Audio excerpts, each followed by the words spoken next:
JVK app యొక్క link నేను డిస్క్రిప్షన్లో ఇస్తాను. ఆ లింక్ ద్వారా ఇన్స్టాల్ చేసుకొని మనం లాగిన్ అయ్యేటప్పుడు ఐఎంఎస్ యాప్ యొక్క యూజర్ ఐడి ఎంటర్ చేయాలి. డిఫాల్ట్గా పాస్వర్డ్ 1234 ఎంటర్ చేయాలి.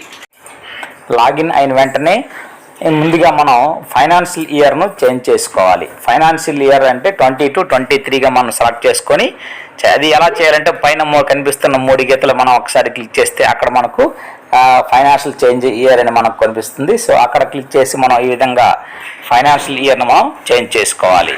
ఇలా 20 to 23 చేంజ్ చేసుకుంటే మాడ్యూల్స్ మనం మరలా ఒకసారి తీసుకొని ఆ మాడ్యూల్స్ క్లిక్ చేస్తే మనకు ఇండెంట్ రైజ్ అనేది కనిపిస్తుంది.